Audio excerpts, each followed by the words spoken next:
Hello, everyone, and thank you for joining us today for this logic model webinars for HIV prevention programs. Before we get started, I want to go ahead and give you a few housekeeping details. This presentation is scheduled to last about 45 minutes, give or take on comments and questions, but we will have an assigned time for questions and answers for the presenter at the end of the webinar.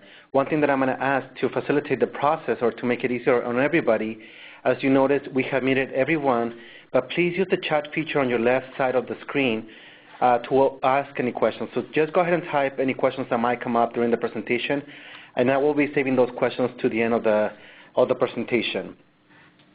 Also, one of the most frequent questions that we are asked is whether this webinar or the slides will be available. And this webinar is being recorded, and the slides as well will be available through both of our websites, ShareAction and ShareAction.org.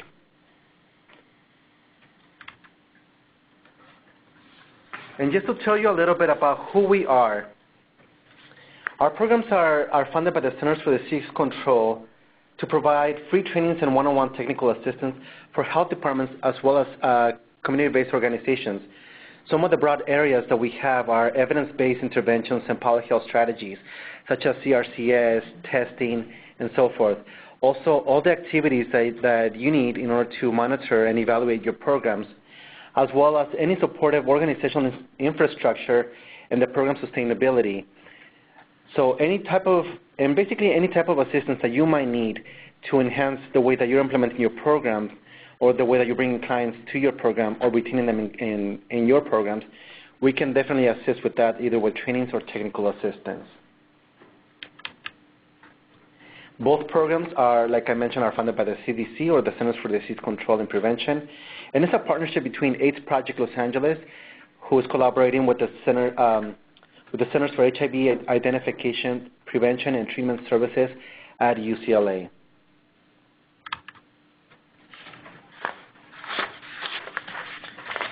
Our presenter today is Patrick Stanley.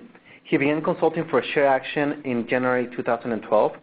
He earned his BA in psychology from the University of Irvine in California, and his master's is in organizational behavior and evaluation from Claremont Graduate University.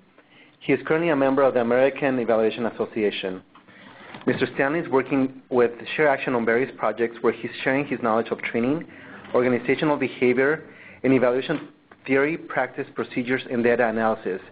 His focus right now is assisting ShareActions with training, evaluation duties, and evaluation capacity building. And without further ado, I give you Patrick Stanley. Thank you for that introduction, Oscar. So this is the introduction to logic models for HIV and AIDS programs.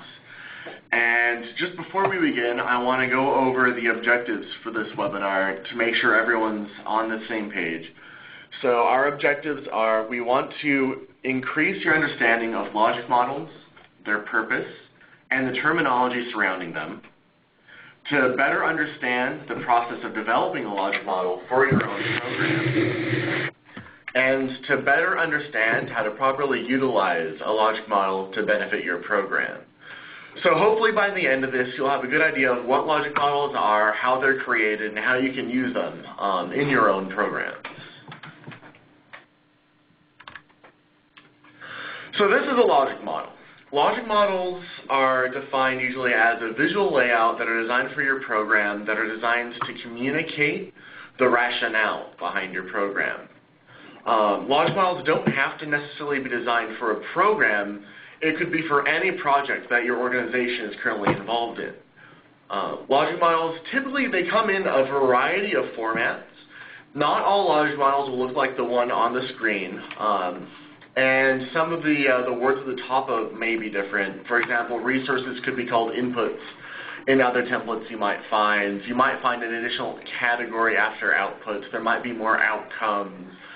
But typically, logic models are all designed in order to better fit your program so you can communicate the rationale behind what you're doing. And one of the most confusing things with logic models is a lot of people get action plans confused with logic models. Action plans typically lay out the different activities your program does. They lay out how you're supposed to do those activities, when you're supposed to do those activities, and in what manner those activities are done in. So they're really more of a guideline for how to carry out your program.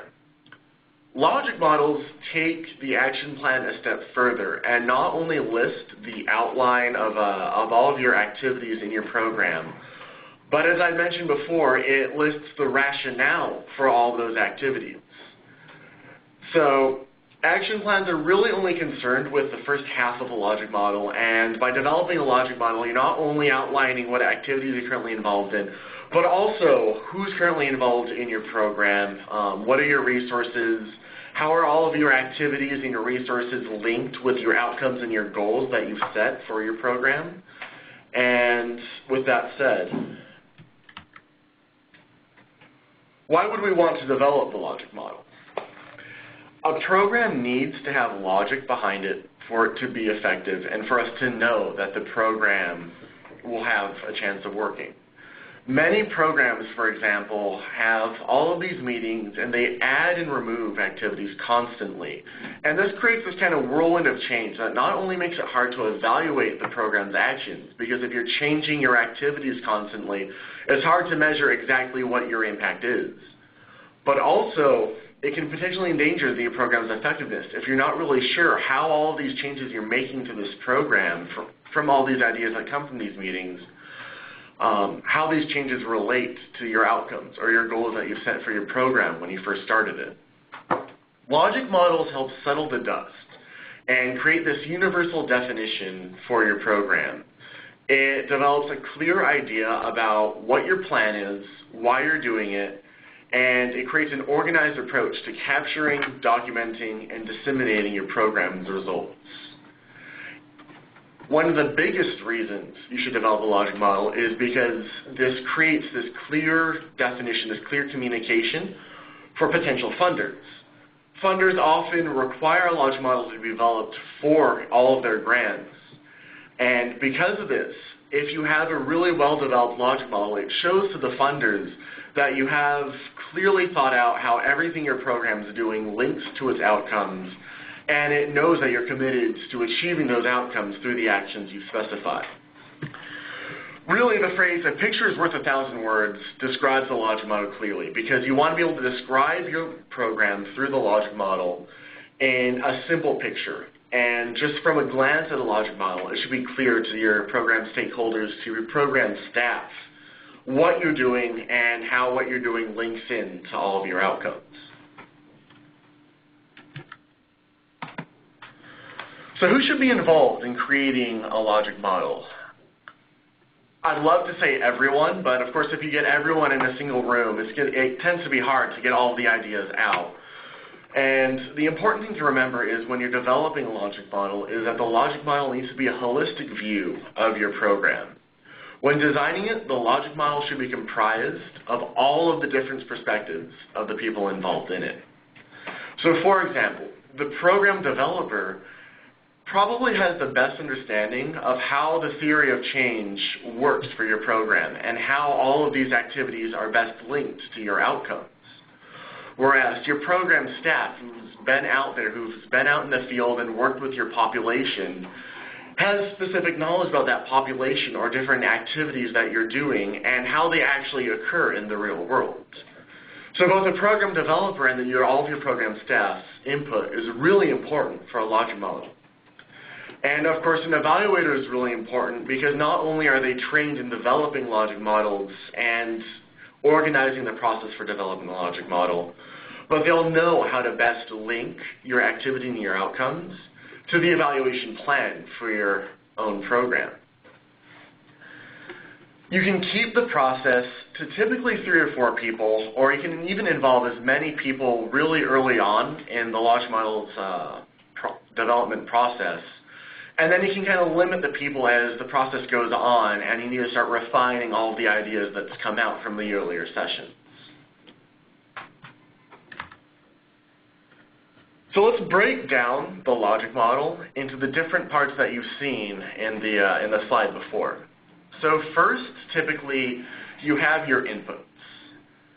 And when we're talking about all these different aspects about the logic model and talking about what these items are comprised of, remember that the logic model not only should represent what your program is currently doing, but also what it should be doing to accomplish its goals. If you see that there are holes in your activities or your inputs and you don't necessarily have the resources to achieve your outcomes, you need to start thinking with your logic model about what you need to add in order to meet those outcomes. So in talking about inputs, these are sometimes called resources or some other similar term, and your inputs are comprised of everything that your program needs in order to help accomplish its goals.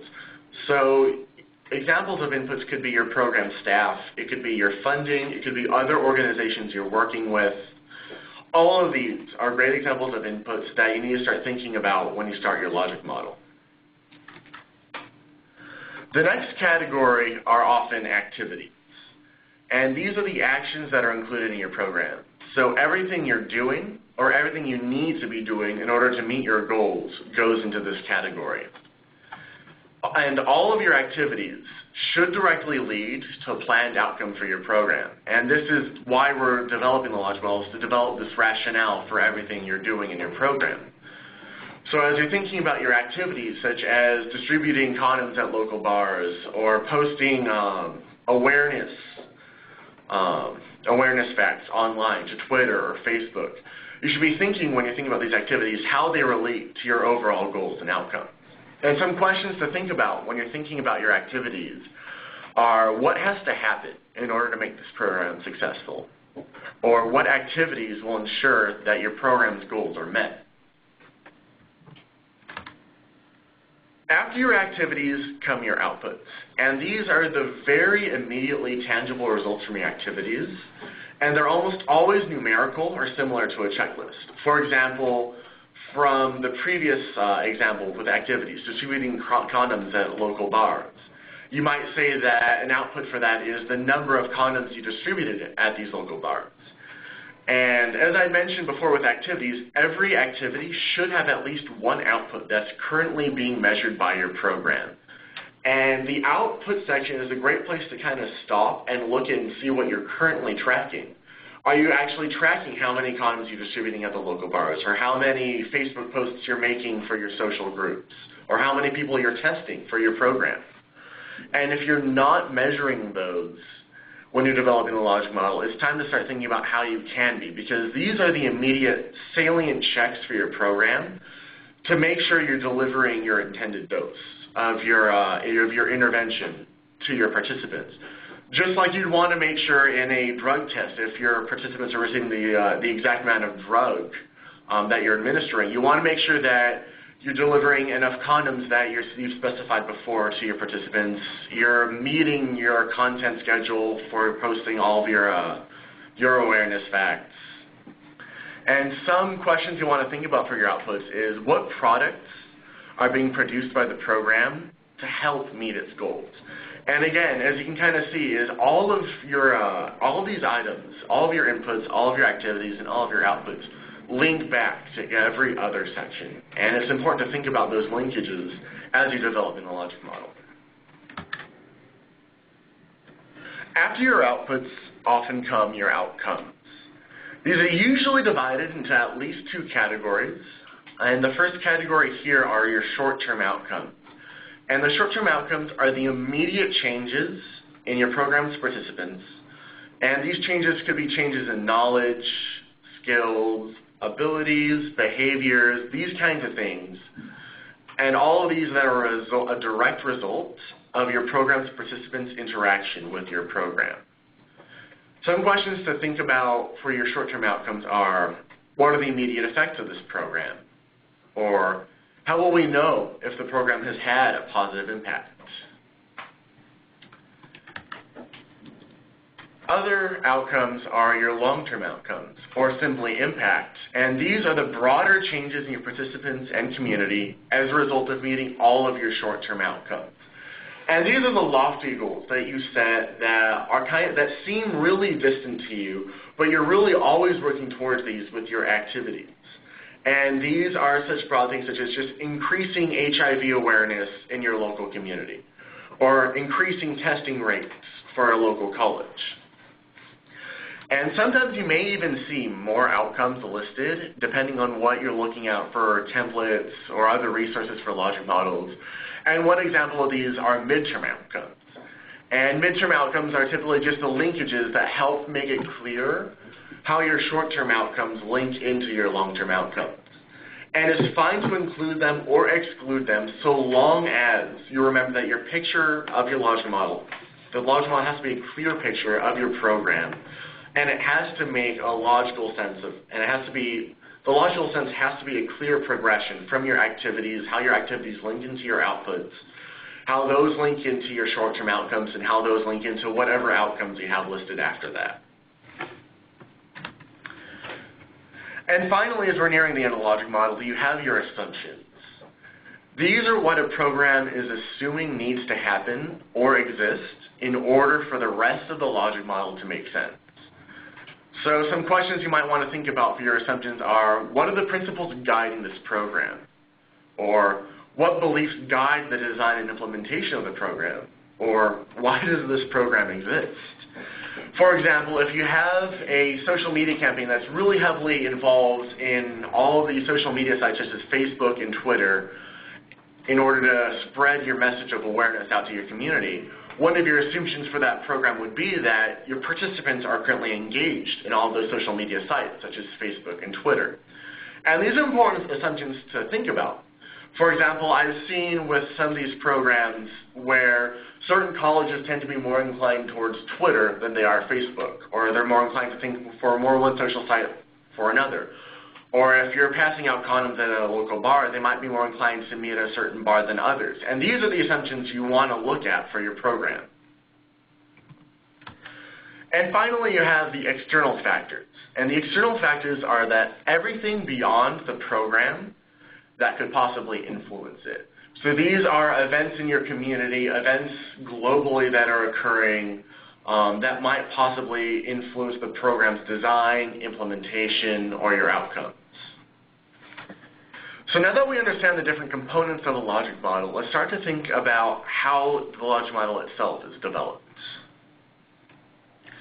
And the development of a logic model can start with something as simple as this. A program staff getting together to talk about the different components of the program and how they relate to each other. And these are simply ideas that you brainstorm on a whiteboard or on a piece of flip chart paper, and they don't even necessarily have to start as organized, so long as you're thinking about all the components of your program and how they start to link with one another. And what you kind of get is you see all of these different components, and you're trying to think about how these all funnel into that clear picture, all those different categories that we've listed before. And there are numerous ways for doing this. Some methods take a very program theory-oriented approach to developing the logic model, and they start at the ground level of the theory of change for your program. Other methodologies focus on the activities or the outcomes and branch out from those. The form of logic model creation that I'm about to talk about splits the process into two different parts. In the first phase, you want to focus, it splits into two different phases. So in the first phase, you want to focus on completely encapsulating your program in the logic model through brainstorming. You want to be able to discuss the merits of each item being added to the logic model, but in this first section, you really want to keep the focus on generating that full description of your program. Use this as a chance to organize your thoughts about the program. So you take all those little parts that you saw on the whiteboard before and organize them into those categories that we've just gone over, the inputs, the resources, the activities, the outcomes.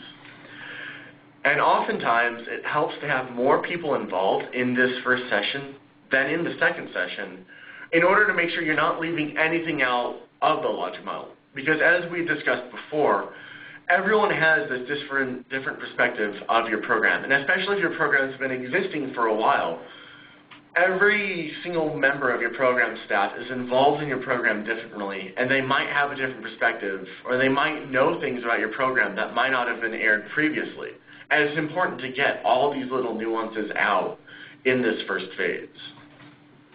So one of your goals for this first phase is to complete the rationale of your program through the logic model, even if it necessarily isn't clear or concise by this point. It's fine for your first logic model to look something like this, where you have 20 different activities, outputs and outcomes, and it doesn't look very clear.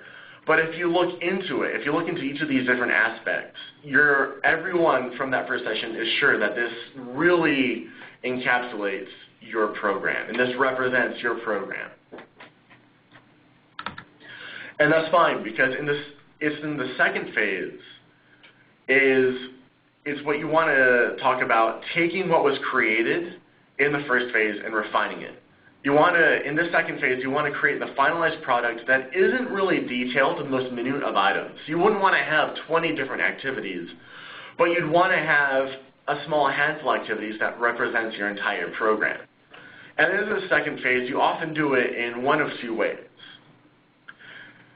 The first way is many times multiple items on your logic model will tap at the same overarching activity or outcome. So for example, again, I keep on going back to the social media example, but you might have as your activities post on Facebook, post on Twitter, post on Tumblr, and post on all these different social media sites. And what you can do with those is you can work on consolidating those items into fewer items that still communicates the overall picture. So for that, you just simply say, post on social media websites. And that gets at all those little smaller items, and you still have that previous model, so you know what all those smaller items are. But what you do with this is you create that clearer picture, and you don't need to spend as much time reading the logic model to get your point across. And other times, you may find that certain items in your logic model don't connect with the other categories. For example, you may see that your program is currently distributing condoms at local bars, when your outcomes are really just more focused on increasing testing rates in the local community. In situations like this, it's important to reevaluate those items and discuss whether or not they're essential to your program. So if you decide that you're really invested in distributing these condoms at the local bars because you really want to make sure that people have that protection, you might want to look at your outcomes and say, well, we need to add outcomes that relate to that activity. Or if you kind of decide, well, no, we really are more focused on testing, we might not really have the funding in the end to go towards that end of the spectrum, then you might want to eliminate that activity as a result of this process. So after the second phase, you might turn that previous piece of flip chart paper into something like this, which is much smaller. It taps at the same activities, outcomes, inputs, and outputs as your first, but in much, much fewer points. And it would take somebody maybe 30 seconds to a minute to read over this. And by reading something like this, they'd get a very clear idea of what your program is and why you're doing it. So these two different phases described, let's take a look at the process of developing these items within each phase. So first, oftentimes, the best place to start is by looking at your long-term outcomes, starting at the end of this logic model. And because we do this because the long-term outcomes are what should be guiding your entire program. These are the goals. These are the impacts that you want to have in your community. So whether you're seeking to increase HIV and AIDS awareness or improve testing rates, all of your inputs, activities, outputs, and short-term outcomes feed into these. So if you have a linkage to care program, you want to make sure that all of your activities really feed into linking all of these people into care. So starting with your long-term outcomes will help you make sure that all of your items in the other categories are really feeding into your long-term beliefs. So for example, with this long-term outcome, we have increased AIDS awareness in the local community by the end of the program cycle. And you can see it's kind of long, but that's because we want these outcomes to be SMART. Many of us have probably heard about these SMART outcomes or SMART goals before. But just quickly to go over them, we want our outcomes to be specific. So we want the outcomes to specifically state what is targeting. We want them to be measurable. So we want to start thinking about our evaluation when we're thinking about these outcomes, because we want to make sure that we can actually measure the impact that we're having. We want the outcomes to be action-oriented. We want to be able to make sure that we're doing something with our program. We want the outcomes to be realistic. If you have 10 different outcomes listed, and you're really invested in those 10 outcomes, you have to realize that you're committing to those 10 outcomes with your program. And if a lot of times, many programs can really only have the funding to commit to 2 or 3 outcomes due to the funding or due to the just time circumstances it takes to reach all of these different long-term outcomes. So you have to be realistic when you're developing these outcomes. And you want to make sure that you specifically state the time that you expect these outcomes to take place in. So for example, for this long-term outcome, we're just trying to increase this by the end of our program cycle, so by the end of this next year. After our long-term outcomes, we can take a look at our short-term outcomes. Discuss the more immediate changes that your program is trying to make. And when discussing these changes, make sure to keep in mind the long-term outcomes that you've just developed. Each of these short-term outcomes should directly lead to the actualization of a long-term outcome. So if we're looking to increase AIDS awareness in the local community, we'd obviously want community members to sign up to our social media programs, our social program social media sites. And as you can see kind of here is there's this kind of gap in logic where you see community members sign up to their social media sites leading into increasing awareness. And for this logical model, it might be good to increase a midterm outcome that simply states that the participants will read everything you're posting to these social media sites, and they'll understand it and they'll share it. So it's important just to realize that this format is malleable and you can change it so long as you're creating this single picture that's really clear. Make sure that the time frame for your outcomes are stakeholder driven. Make sure that they're measurable. Make sure that they're supported by one or more activities. You're probably kind of sensing the theme here, is that you always want everything to be linked into everything else. You want them to be measurable. You want them to be smart. And with that said, let's jump over to the inputs. Let's go back to the beginning of this and let's identify all of the resources that our program draws on and write them down. And it's not only all of the resources that your program is currently drawing on, but as we're looking at our outcomes, we want to think about what are the resources that we need to achieve our outcomes. And if we don't currently have those, what do we need to achieve? What resources do we need to secure in order to meet our outcomes that we've set? An idea for your inputs is if you have a lot of inputs, that's fine. And you can try to make your picture a lot clearer by grouping these into different types of resources, such as internal resources and external resources. And just make sure to consider all of your different kinds of resources available to your staff or to your program. After your inputs, let's jump over to activities. So with your activities, we want to think about what is your program currently doing in order to make these outcomes that we've just stated take place. So everything your program is currently doing should be placed here. So for example, for this we have posting HIV and AIDS prevention tips to social media sites, as well as promoting the social media sites through flyers at each college. And again, all of these activities should lead to at least one short-term outcome. And if they aren't, it's time to reevaluate those activities and see whether or not they're worth keeping in. And if you're really invested in those activities, it might be time to go back and revisit your outcomes and include outcomes that those activities feed into. After your activities are your outputs. And every activity should have at least one output, because remember, these are the quick checks that you have in place to make sure your program is running as it's intended. So for posting these prevention tips, we want to keep track of how many posts each week we're making to each social media site. And if we're promoting our social media site, we want to know how many people are signing up, how many people are following us on these social media sites. And again, it's not only important to identify what each output is, but whether or not you're currently tracking that output. And this is a great time to look at these outputs and say, well, we're not tracking how many people are really following us, or how many people are reading all of our awareness tips, and start thinking about how you can measure those.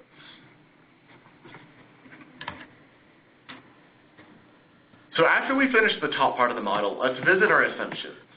And again, since our assumptions are everything we're assuming for the top part of the logic model makes sense, like the example I've listed before, one of our assumptions for all of this is that students are using the social media websites. And it's just important to think about what really needs to take place, or what are you really assuming that's taking place in your program's participants or in your community for all of the above to make sense.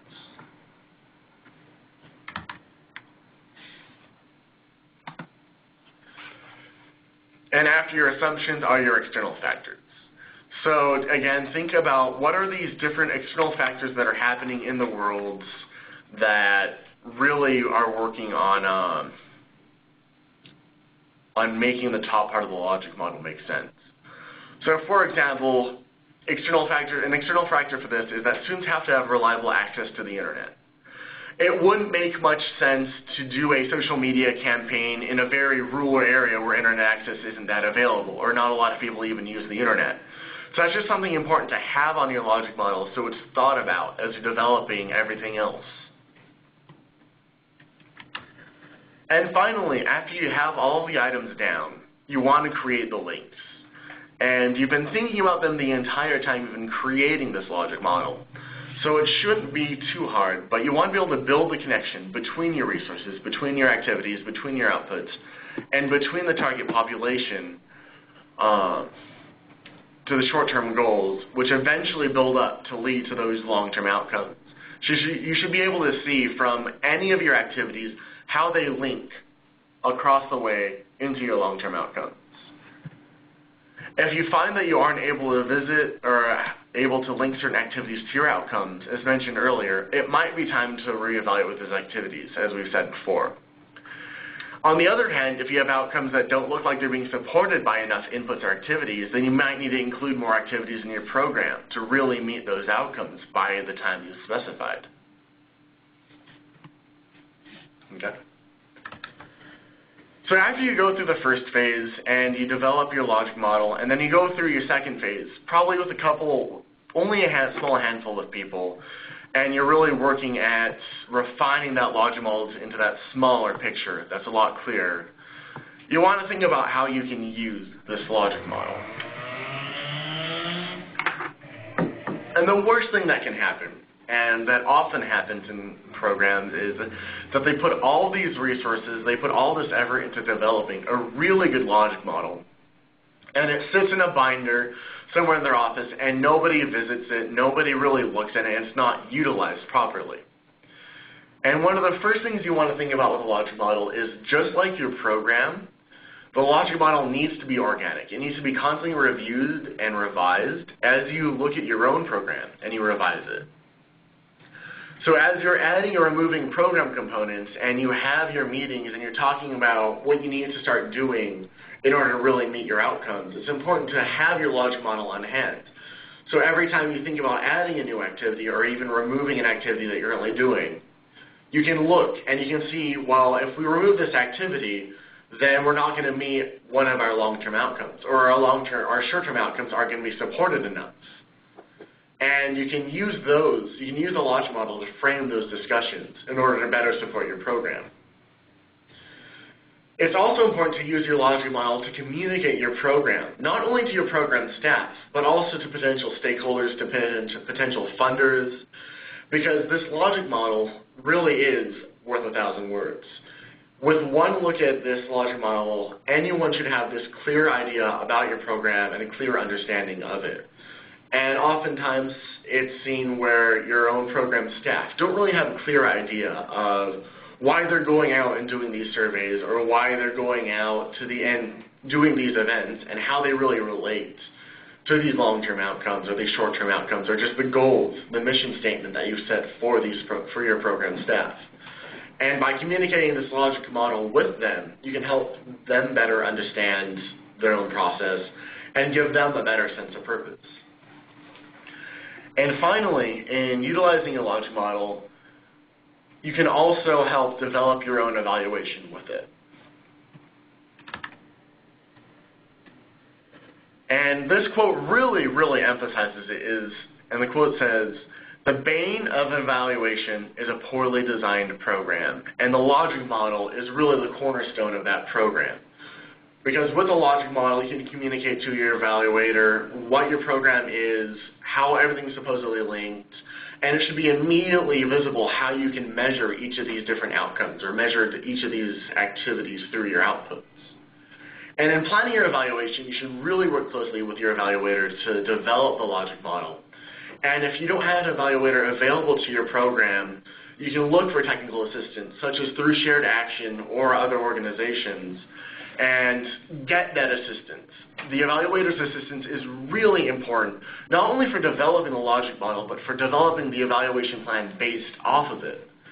And one of the first steps you can take is, like I've mentioned before, really start thinking about how you want to begin tracking your outputs. Because at the very least, you need to be able to say that we've gone to this many people, we've distributed this many flyers, we've done this much. So you're sure that if your program's successful, it is because of all of your actions that you've accomplished. Or if your program isn't successful, it might be because your program is accidentally slacking behind on certain activities that you've stated you're doing, and you're not aware of it because you're not tracking those outputs.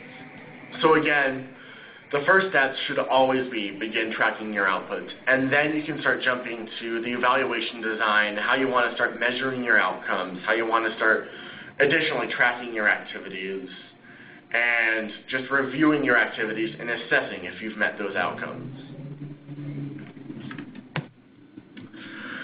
And so finally, when you're thinking about developing the logic model, oftentimes the first sessions are best done on a simple whiteboard, on just a sheet of paper, if that's all you have available to you, and that's fine. But as you start refining the logic model and you want to start making it a bit more sophisticated and you want to be able to distribute it to more people, it's important to think about the software you use. One of the more common specialized softwares for logic model creation is called DoView. And you can Google that or go to doview.com to look up the software. And this is just a software that's designed for creating things like logic models. It makes it very easy on you. It's very easy to use. But also a lot of the times, your own program may not be able to spend additional money or additional resources on a program like DoView. And this is why I think it's a little more important to lean more towards the simplistic programs that you already have available to yourself, such as Microsoft Word or Microsoft PowerPoint.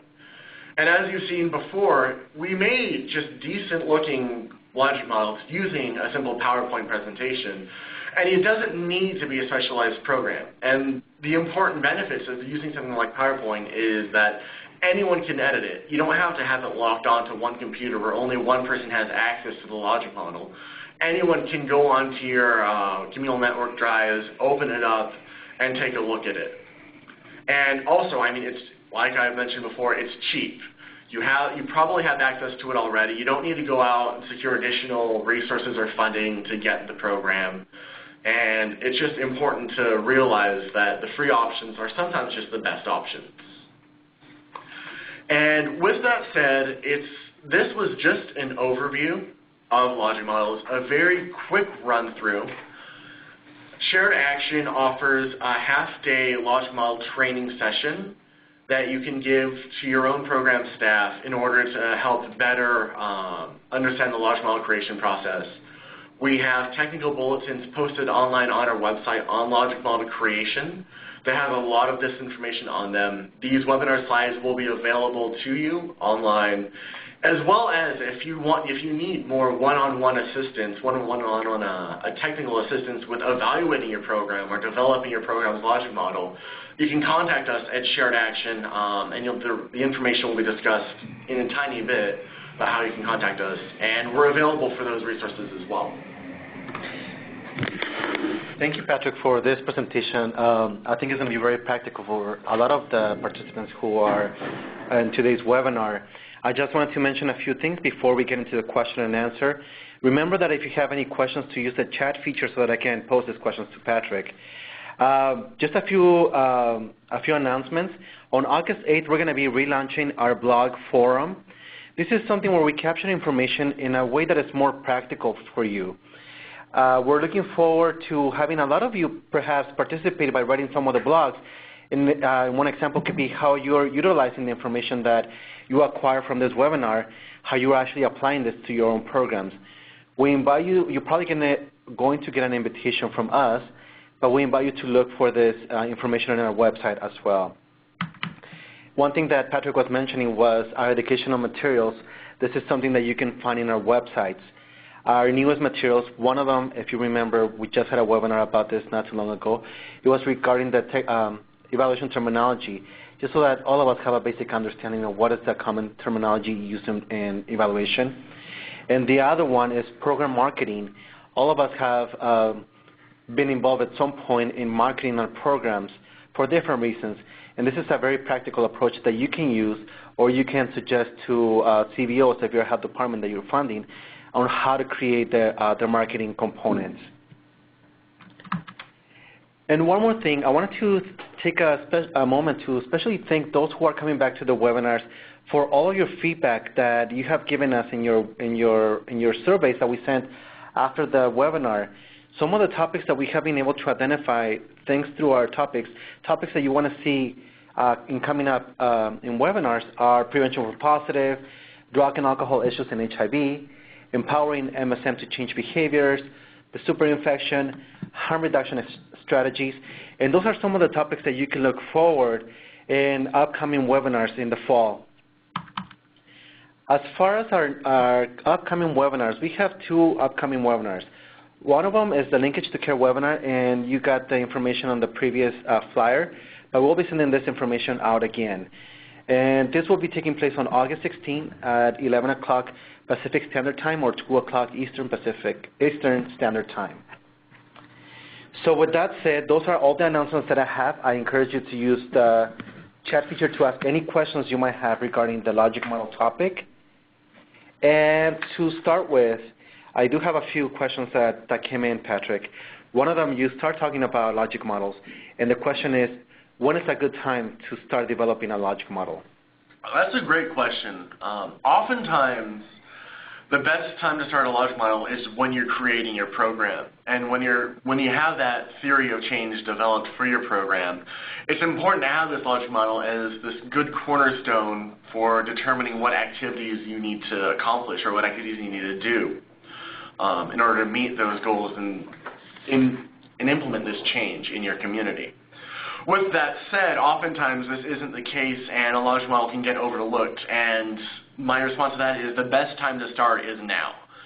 Wherever you are at in your program, if you don't have a good logic model developed, get people together, develop a logic model, and see what comes out of it, because what will happen is as you're developing this logic model, everyone involved in the process, all of your staff, are going to get a better, much more clearer picture of your program, how all of its activities are linked to all of your goals that you've been pushing towards to. And it'll be very beneficial to your program to start it as soon as possible. And we have a couple of clarifying questions. The first one is, it's still not that clear how assumptions tie into the top part of the logic model. Okay. So, for example, as I kept on referring back to before, let's take the example of an awareness campaign. And this awareness campaign focuses on just distributing flyers through local colleges. One of the underlying assumptions then would be that if we're handing out these flyers to these students, the students are going to read the flyers.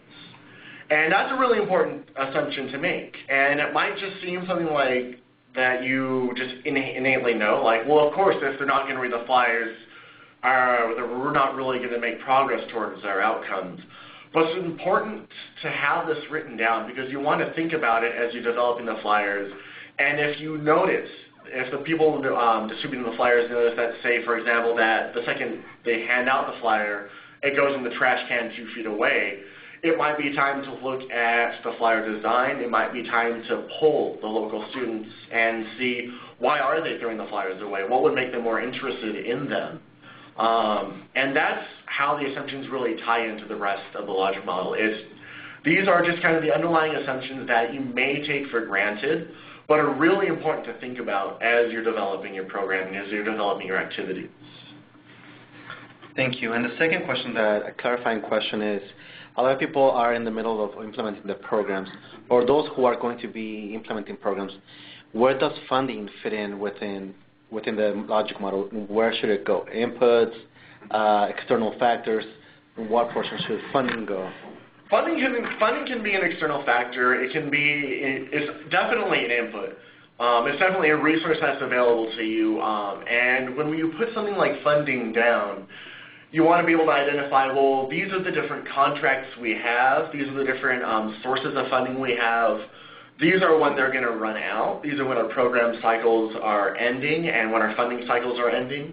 And those are important to have in the logic model because they frame, well, we need to make sure that we're meeting our outcomes and we have them evaluated and we can say something about our program by this time. But they can also definitely be an external factor because as we've all known for the last probably half decade now is that funding is drying up. It's becoming increasingly hard to get. And it's an external factor because you have to know that your program is good. You have to be able to clearly communicate your program in order to secure that funding. And of course, by developing this logic model, you're really able to say to your funders, we've thought about this. We know that there are a lot of other people competing for these sources of funding. But we've put this time, we've put this thought into our program, and we know that everything we're doing really links in to what our goals are and our mission for our program. Yeah, and some of the things is that logic models are now not necessarily an optional thing. Some of the FOAs or some of the RFPs or proposals are requiring that you do submit a logic model so that they can have a glance over what are you projecting your program to be. In addition to the programs that Patrick mentioned, such as Word or PowerPoint, some of the funders provide an example of what they want the logic model to look like or some of the templates in order for you to use that and visualize how you can put all of your program design into this. Now, with that said, we have all of these tools. We know how a logic model works. How do we take that piece of paper per se and make it into a mode of thinking? How do we take it from conceptual to practical? It's really about keeping the logic model in mind as you have meetings, as you talk about your program with outside staff, and this can be done in a variety of ways. If you feel you want to put a 44 by 44 poster of your logic model up in your meeting room so it's always on your mind as you're meeting and you're talking about what today's duties are or what you're looking forward to in the future, that's a great idea. And it's about being innovative and about being able to just remember the logic model. And definitely, as I had mentioned before, once it's created, make sure everyone knows it, everyone has a copy of it, everyone is aware of it, and that it just doesn't get forgotten somewhere in your file folders on your computer or in a binder in your desk. That's the worst possible thing that can happen with the logic model is that you put all that time and effort into it and you end up not using it. So think about it with your staff. Try and distribute it as much as possible, make people aware of it, and just see what works for you. Thank you, and I think I want to emphasize on the last part, which is having the staff understand the logic model. Mm-hmm. I think this is one of the ways that staff gets buy-in into how the program is being run or why certain activities are conducted. There's a logic behind that, and this is another way that once they understand it, they will be able to perhaps more productively and effectively understand why the activities are happening. Now, another question that has come in is, so what happens if my logic model shows that the outcomes we want don't connect to the activities that we are doing? If that happens, then it really is time to reevaluate either what you're doing or what your outcomes are. And usually, more often than not, it's easier to look at what you're doing than what your outcomes are, because oftentimes you've committed to your funders. You've committed to the people funding your program that you're going to be doing and you're going to be achieving these goals. You're going to be achieving these outcomes. And it's really hard to change those. So in situations like that where you're bound to completing these outcomes, you want to look at your activities. And if you develop your logic model and you see that the worst case scenario is nothing you're doing is really linking into these outcomes, You want to start, it's time to get a meeting together with your program staff and start to think about how to fix it. How can you alter these activities either to fit into meeting those outcomes, or how can you start implementing new activities and replacing the old ones in order to better meet those outcomes? And now I have a couple of questions about what to include in a logic model. Mm-hmm.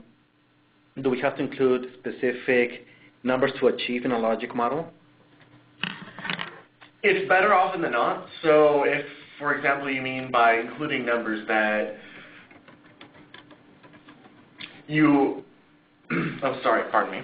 So for your outcomes, if you want to include for just like what time you want it to be completed by, that's great. For your outputs, if you want to include, say, for if one of your activities is distributing flyers, you say, well, we want to distribute 400 flyers. You can say, well, how many out of 400 flyers have we distributed by the end of this month or by the end of this program cycle?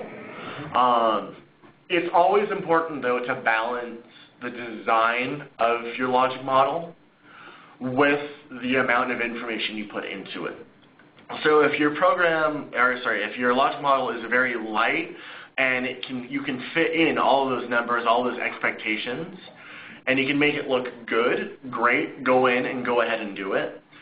But if it's going to end up making the the logic model too cluttered, and if it'll just convolute the logic model too much, it might be best to just kind of keep those as assumptions or keep those in as a separate logic model, one that's a little more detailed and you can refer back to if you're really curious about, well, how many did we really commit to? How many flyers did we commit to? Or how many, or by what time did we commit to meeting the short-term outcome? And then keep the more simplistic one for communicating your program to other people, to other program staff, to other stakeholders or funders. Again, and thank you for the questions everybody has posted.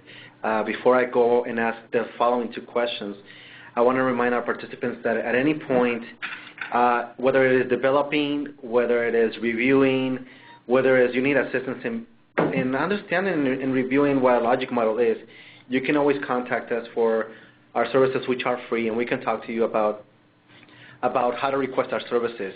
You have my contact information on the slide, on the current slide, so you can access our information. Now, we have two more questions. The other question, once again, is about inclusion.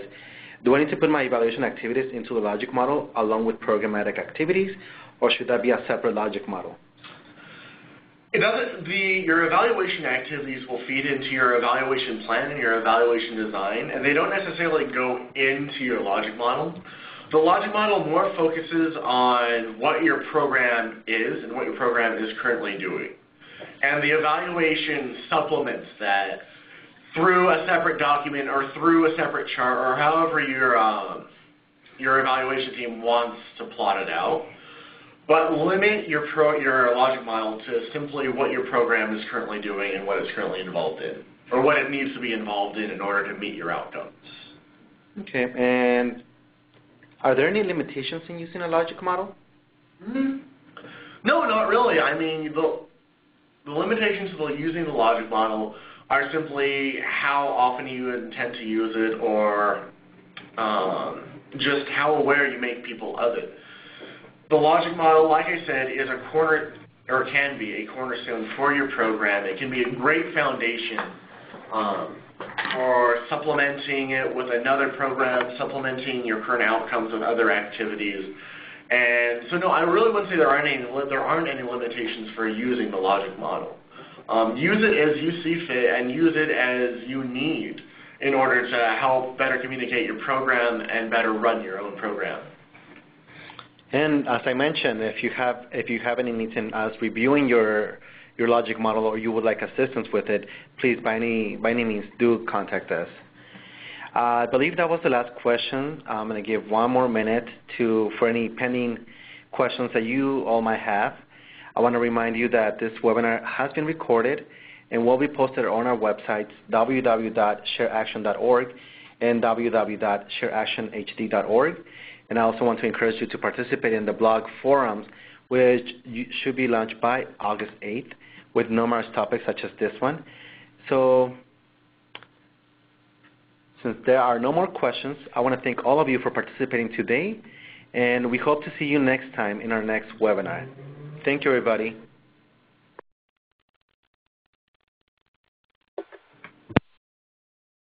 Thank you. Please stand by.